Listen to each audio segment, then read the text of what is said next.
Okay, Bismillahir Rahmanir Rahim, Nahmaduhu wa nusalli ala Rasulihil Kareem.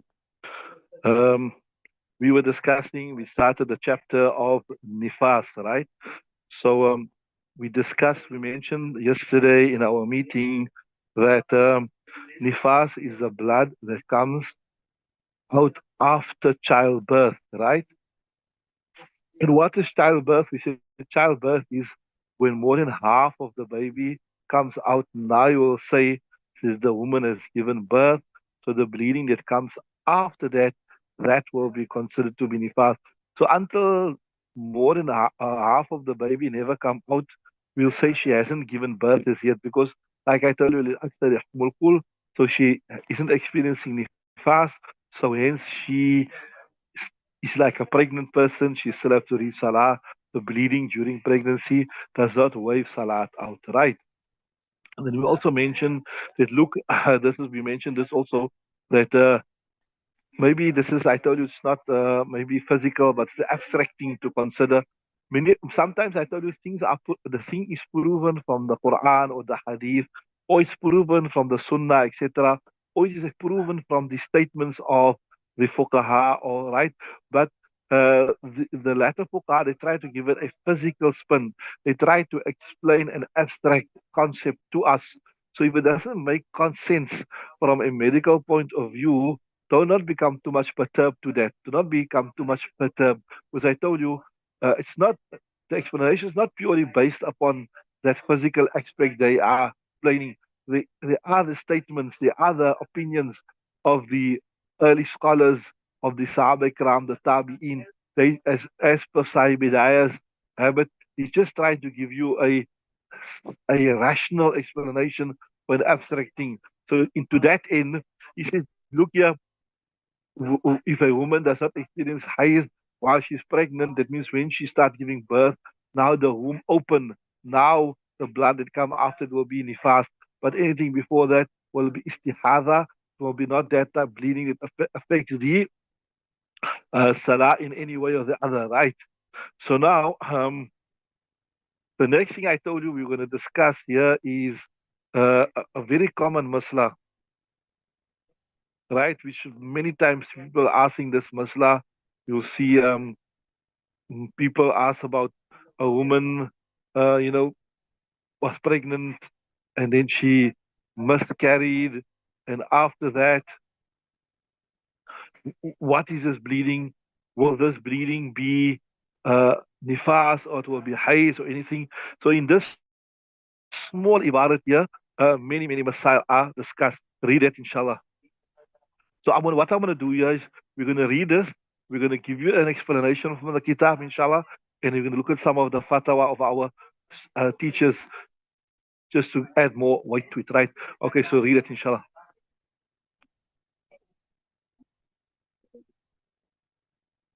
حتى تسير لغة حتى تسير امرأة. Yeah, perfect. It makes sense. That's my kitab. Let me see. Where does it show me?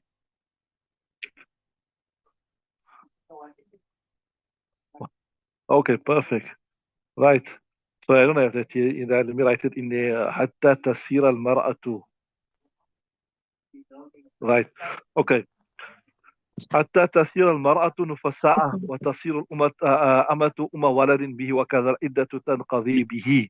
So the sift means the fetus, the one which istabana بعض خلقه, some of its creation is apparent, right? Right? It is a child. It will be considered a child to such an extent. A woman will become a nufasa, a woman of what's his name? What is in English now? Or not menses, but a woman of postpartum bleeding, and a slave will become a walad, and like that, iddat will finish with it. What do you understand from this ibarat before I start to explain? Tell me what you understand with it. Tell me what do you understand from the text? Yeah, right?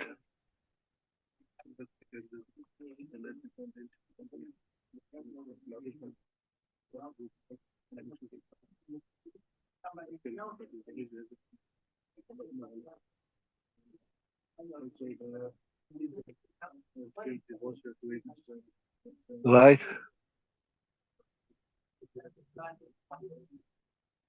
Okay, perfect. Mashallah. So what I'm saying is, when a woman miscarriages, right, and that fetus that comes out, if it has a bit of resemblance to a human being, it's not a mere clot of blood, it has some resemblance, right? Then we will say as though she gave birth to a child. And if we say she's given birth to a child, then there are certain implications. Just check everything is right.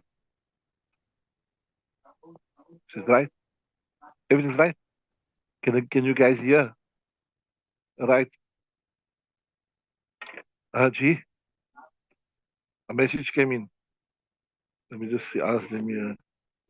Okay.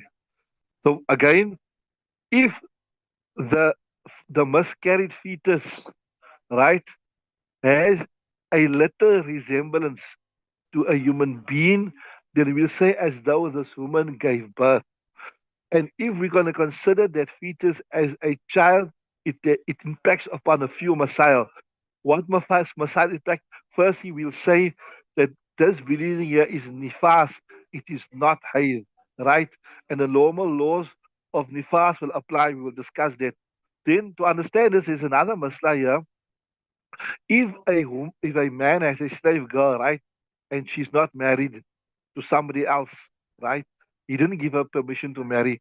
If a man has a slave girl, right, and he allows her to marry a third person, that means he gives his right up of having conjugal relationship with her. The fact that he allows her to marry somebody else means he's not interested in her conjugal relationship with her. So she was not married to another person. So from an Islamic point of view, clear from the Quran, وَمَا مَلَكَتْ أَيْمَانُكُمْ, you can have intimacy with her, right? So there's another masla when a slave gives birth to the child of the master. She's not freed immediately, but she becomes a Ummul Walad. Ummul Walad means mother of the child of the master. Now you'll do this also. So when a slave is a Ummul Walad, she bears the child of the master. The day the master dies, automatically she becomes free. She's not part of his estate. Right? Are you with me? So if the slave girl aborted, she miscarried, and the fetus had some resemblance to a human being, then we'll say as though she gave birth to a child. And if we say as though she gave birth to a child, that would technically mean now that even if she gets no child from the master after this, the day the master passes away, she is free, she's a Walad. Right? Are you with me? Then, وَكَذَا الْعِدَّةُ تَنْقَضِي بِهِ. And like that also, the iddat will terminate with it. So, a woman, Allah Ta'ala protect, she was pregnant, right? And her husband divorced her. Now the Quran says, her iddat is حَتَّى تَضَعَ حَمْلَهَا.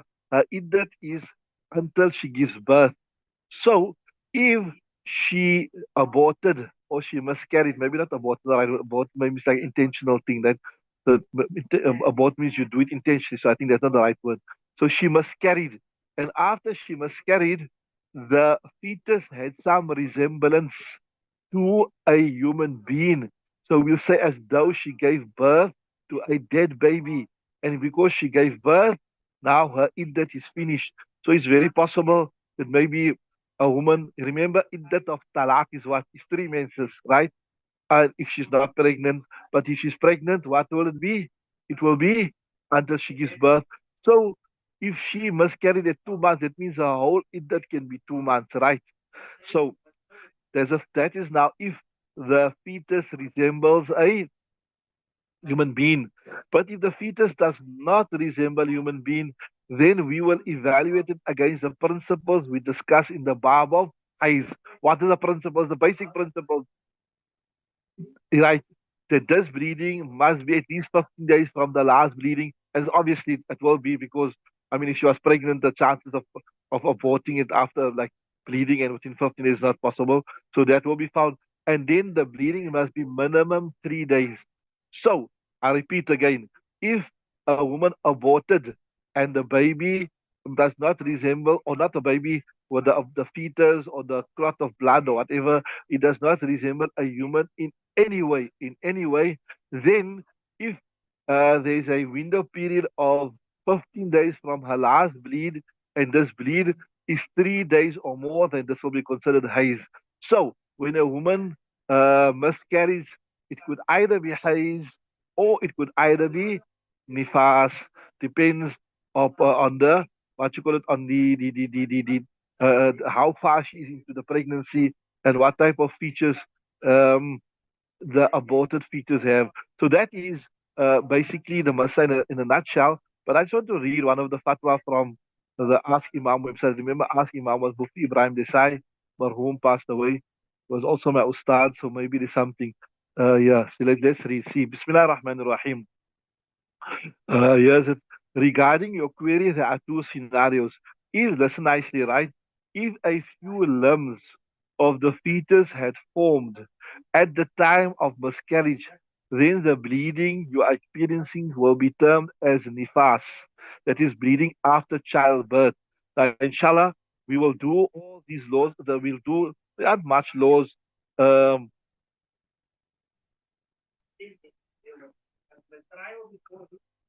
So the question, she was pregnant and miscarried, but was divorced. So obviously, if she was divorced before, if she was divorced while she was pregnant, then I'm asking this question, if she was divorced before she miscarried while she's pregnant, then her iddat will be, the default ruling will be till she gives birth. And if she miscarriages, right, then it will not be a giving birth. So now she'll have to wait for 3 days, right? Are you with me? Uh, then if she miscarried, and after she miscarried, she divorced, so that means there's no question of being pregnant. So she'll have to wait till a fast is finished, and then she'll have to wait for 3 periods after that again. If, for example, a woman just miscarried, right? She just miscarried, and now we divorced her. So she was divorced after the miscarriage. She was so obviously the laws of Haddat al Hamla doesn't apply because when he divorced her, she was not pregnant. So there, Iddat will be a bit extra long because she has to first come out of Nifas. And after she finishes her Nifas, she must have another 15 days. Why? Because remember to separate between the fast and so so in your question, what you're asking here, that she was divorced after miscarriage. She'll have to finish any fast. She'll have to finish 15 days, and then she'll have to do another 3 days, right? And then she'll be out, right? We're coming back to the original thing I was telling you. So if a few lumps of the fetus had formed, so they say there must be some resemblance, like they say, and then, like you can see a finger, you can see the shape of a head, or something like that. You must see something like that, right? So if a few lumps of the fetus had formed at the time of miscarriage, then the bleeding you experiences will be termed as nifas, right? Bleeding after childbirth. Hence, salat will not be compulsory upon you in light of that which follows. That means in nifas your salat is right. The laws below will only right. So the laws below will only apply if it's nifas, where there's some type of resemblance, even a little type of resemblance, right? Uh, Firstly, there's no minimum for nifas. The moment you become clean after that, you have to start salah. So if say hypothetically, just listen to this masla, you gave birth half an hour before the salah time came out, right?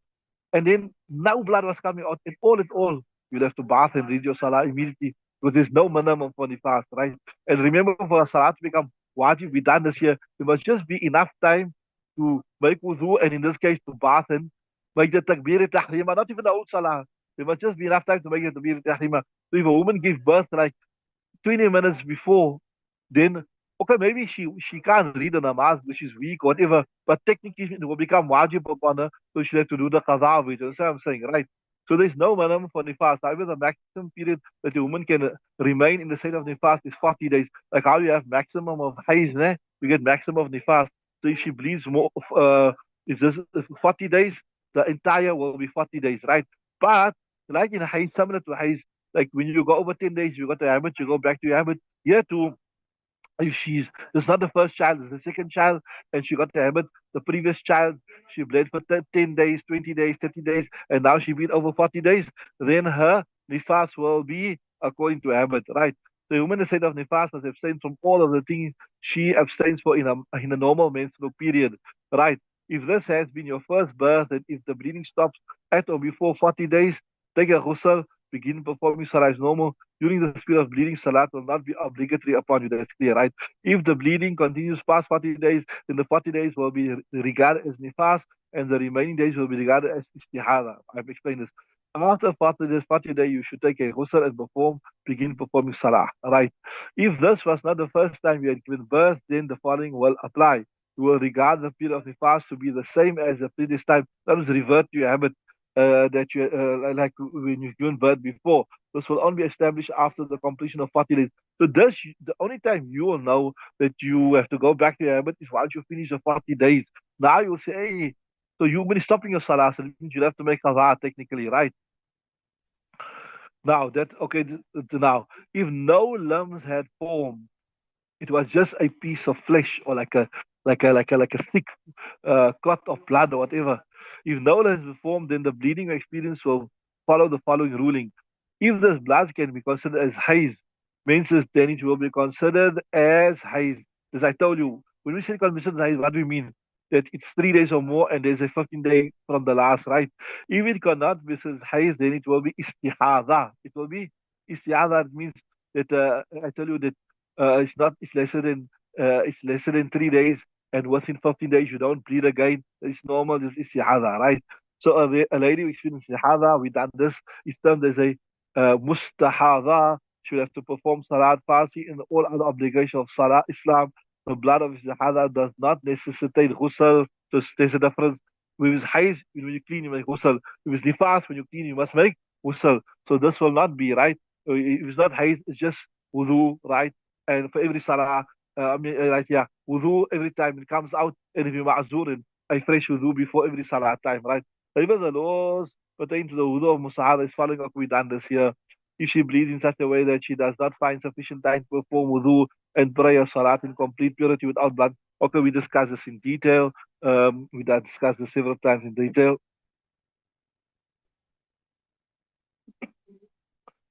So the normal laws of istihada will be applicable there, right? So so there, just to recapitulate it, when a woman miscarriages, there's three possibilities: either nifas, that is, if it has some resemblance to a human being, and if it has no resemblance to a human being, if it follows the profile of Hayes, that is 3 days or more, and the 15 days from the last bleed will be Hayes. If it doesn't fulfill that, then it is istihada. So there you got it. It can be nifas, it can be Hayes, or it can be istihada. Look at that ibarat again. وَسِقْتُ the fetus الذي استبان بعد خلقه, the one which some of its creation is apparent. And I tell you what means. It you can see a finger, you can see a hand. It's not just like a flat, plain piece of blood, right? Then waladun, it is a child. So the moment we consider a child, what will happen? حتى تسير المرأة به النفساء, a woman will become a nafisa with it, to become a woman with experience hayz. وتصير الأمة أم ولد, and the slave girl, she become أم ولد, that means she'll be freed when the husband passes away. وكذا العدة تنقضي بها, and also the iddat will finish with it, right?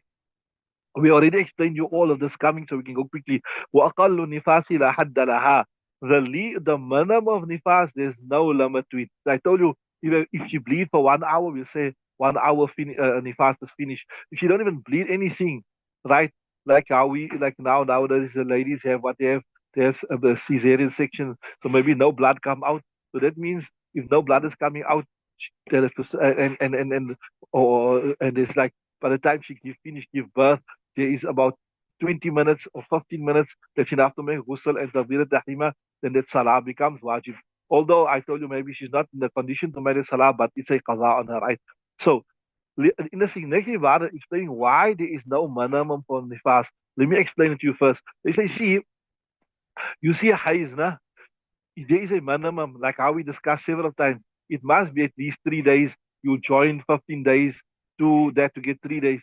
So, so you'll ask yourself, why the nifas is no minimum? We say, look here, a woman, when she's not pregnant, she has different type of bleeding.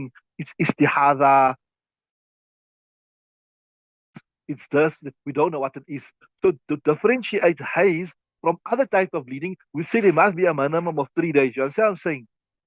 And here in the fast, we don't need that because she's already given birth. So the sign that shows this is Nifas is the birth. You understood that point? I'll repeat it. See, a woman experiences different types of bleeding, right? 1 day, 2 days, haze, is Nifas, is istihada, is this, is that, is other thing. So what is that criterion? People can is the criterion by which we differentiate uh, haze from nifas. We say that haze must be a minimum 3 days. Today it was necessary. But here in nifas, there's no need to differentiate. We don't need that time to differentiate because we already got a solid factor to differentiate. And what is a solid factor to differentiate? It is childbirth. You understood that? See there. لأن تقدم الولد. So why there's no need for a minimum of nifas? Because the preceding of a child, alamun, alamul khuruji, is already assigned to say that this blood here, it is coming from the womb, because the blood that come from the womb, that is nifas, right? So alamul khuruji min rahim فأغنى عن امتداده, so it makes it independent and imtidadihi, that it must be protected for a long time to show that this is not istihada, it is nifas. So ju'ila ala man alayhi, so the childbirth will be made a sign to show that this bleeding comes from the womb and it is nifas. It is not just like like a breakthrough bleeding that maybe just came from some illness or some cut or some rupture in the reproductive organs or anything. Yeah. So he's saying بخلاف الحيض, contrary to hayd, right? Why? Because hayd, I told you, a woman can bleed all the time, 1 day, 2 days. So how do we differentiate and how do we say what is hayd and what is not hayd? So there we have to have a 3 days, and here we don't have to have the 3 days because we got sufficient proof to separate. Understood that? Then وأكثره 40 يوما, maximum is 40 days. There's no way that she will be ma'af of salah more than 40 days. وَالزَّائِدُ عَلَيْهِ إِسْتِحَاضَةٌ. And this more referred to, this is the first child, right? So in the extra over and above, so once 40 days is clean and she's still bleeding, she can't say, no, I'm still bleeding, I can't namaz. She have to bath, wash up, and send read the salah, right? وَالزَّائِدُ عَلَيْهِ إِسْتِحَاضَةٌ. Why? Because the hadith أم سلمة, because the hadith أم سلمة أن النبي صلى الله عليه وسلم وقت للنفساء 40 يوما. He has explained the maximum of the fast to be 40 days, right? وهو حجة على الشافعي, and there's a clear proof against Imam Shafi, which is في اعتبار الستين, which considers 60 days to be the maximum of the fast, right? Then وإن جاوز الدم الأربعين, if I told you for whatever reason, right? If the blood goes more than 40 days, وكانت ولدت قبل ذلك, and she did give birth before this, right? ولها عادة في النفاس, and she has a habit that her last child she bled 20 days, 30 days. But adat means anything lesser than 40 days, right? If she gave birth last time and she also went over 40 days, and yes, she also went over 40 days, so then we'll say her height is 40 days, right? Are you with me? But what this means is in her previous birth, she stopped shy or short of 40 days, right? Right. ولا عادة في النفاس ردت إلى أيام عادتها. She will return to days of her habit. لما بينا في الحيض, like how we explain in the hayd, we explain in the hayd that that time over and above her normal habit, it is two dimensions. One dimension is it's not haze, and one dimension it is haze. So what do we give preference with? We give preference to the fact that it is not haze because it has more, because she got a habit before, it shows that her adat is supposed to be 7 days. It has more resemblance with not being haze. So same thing here in this context, we're saying if a woman the last time she gave birth, she bled for 20 days, right? So now she bled for 40 days. So now, if you look at the second 20 days, it's who wajhain. It has two angles. Either it is part of the haze or it is not part of the haze, right? So, but why we say it's It's not part. Why we say it's part of the Hajj? It could be part of the Hajj because he's within 40 days, right? And it could not be part of the Hajj because look here, she's bleeding more than 40 days. So it must be joined to that which is over 40 days. And so I'm saying, so what do we join it with? Do we join it with the Hajj or do we join it with the bleeding which is over 40 days? So here we say, if you look at it, the resemblance is greater. The resemblance was greater with the fact that it should be joined with that which is not Hajj because why? A habit is the criteria to show that no, this is not Haiz. It is the istihada. Because normally she only bleeds for 20 days. So the resemblance with istihada is greater. That is why I will say it is istihada. Right? We discuss it. So وَإِن لَمْ تَكُنْ لَهَا عَادَةٌ, if she does not have habits, فَابْتِدَاءُ نِفَاسِهَا 40 يوما, then the beginning of a nifas will be 40 days. Why?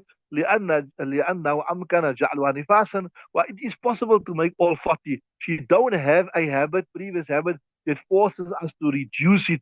We can't say, look, how can a whole 40 days be nifas? Because, normally she only bleeds for 20 days. So this extra year is just over and above her nifas. It is istihada. Yes, when she's got a habit of 20 days, when she's got a habit of 30 days, we can say, no, that this year over 20 days or this year over 30 days, it is just istihada because she's some problem here and she's bleeding over habit. So we should join it with the istihada. Are you with me?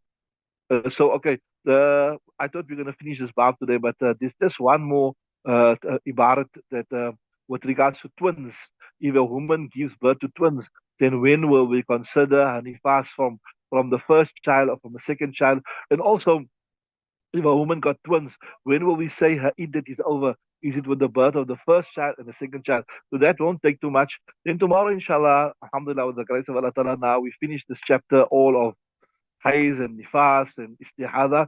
We'll be doing Babul Anjasi, wa Tathiriha, the different types of najasat, the different types of impurity, and how you have to clean it right. There's a question. So bleeding that is 40 days, take ghusl and perform salah and every other ibadat. Yeah. So if you bleed over 40 days, right, then that is istihada. And istihada is could be either you could be a ma'zura or you're not a ma'zura. If you are a ma'zura, that means after 40 days you're bleeding so continuously that you don't even find 6 or 7 minutes to read the salah for a whole salah period. Then you make one wudu for the whole salah time, right?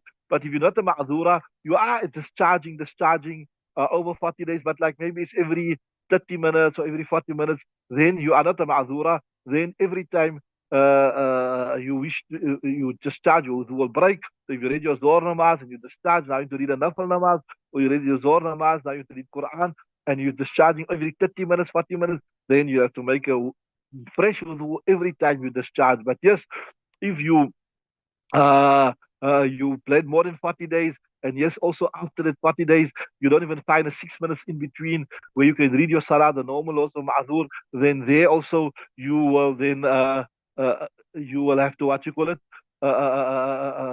You just have to make one wudu for the entire salah time, and you can do whatever ibadat you want to. The normal laws of ma'zura. So inshallah tomorrow, just the masla of twins, inshallah. If a woman got twins, when does istihada start? When does the nifas start? When does it end? And when does the iddah start? When does it end? That the twins must start tomorrow, inshallah. And then we start the important chapter of cleansing your body before you start your prayer. First, tomorrow, Allah Ta'ala accept. Subhanallah wa bihamdihi, subhanakallah wa bihamdika, wa nashhadu an la ilaha illa anta, nastaghfiruka wa